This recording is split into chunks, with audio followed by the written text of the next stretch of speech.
Brillanti Musicals, kull nhar ta' ħamis fit-8:30 dejjem fuq One.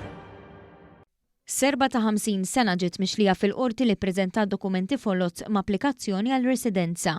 Fl-awla l-imputata ġiet mixlija li għamlet dikjerazzjoni falsa mal-awtoritajiet pubbliċi u tal-immigranti u li għamlet użu minn dokumenti folot skonxjament. U mifhum li l-arrest tal-mara li jisimha ma jistax jixxandar fuq ordni tal-qorti u apparti minn investigazzjoni usa li qed tixħed dawl fuq organizzazzjonijiet kriminali li qed joħorġu dokumenti folot. Inizjalment il-mara ġiet arrestata wara li sottomett kuntratt tal-kiri fals lill-Aġenzija Identità u l-Pulizija kienu stabilixxew li d-dokumenti folot ingħataw lil-mara minn terzi persuni barranin li jgħixu Malta. Il-mara wiġbet mhux ħatja l-akkużi miġuba kontrija u nħelset mill-arrest fuq diversi kundizzjonijiet.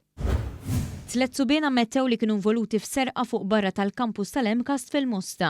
Il-każ seħħ fl-24 tax-xahar meta 2 mill-akkużati serqu laptop minn żagħżugħ ta' 22 sena u telqu jiġru. Il-vittma ġera warahom laħaqhom u rnexxielu jieħu l-laptop lura.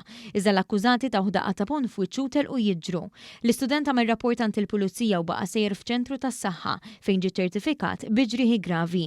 Mill-investigazzjonijiet tal-pulizija ġew identifikati 2 mis-suspettati li deru filmati minn kameras tas-sigurtà. Imbagħad waslu għall-arrest ta' 3 persuna.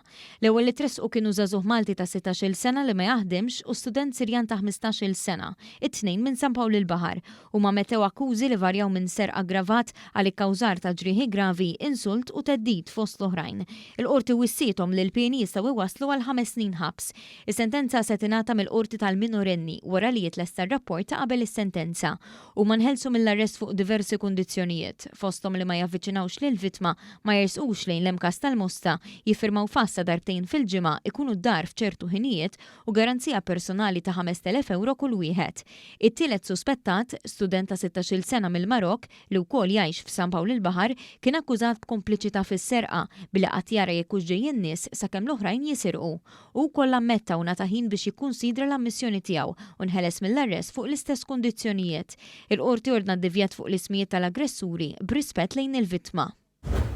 3 irġiel ġew akkużati b'possess aggravat ta' diversi sustanzi li nstabu fil-karozza li kienu fiha u li ġiet imwaqfa waqt spezzjoni tal-pulizija fil-bidu tal-ġimgħa f'Raħal Ġdid. L-akkużati Ungeriżi ta' 37 sena, 38 sena u 35 sena ġew akkużati li kienu fil-possess ta' droga kokaina, ħaxixa u reżina tal-kannabis, magic mushrooms u ecstasy.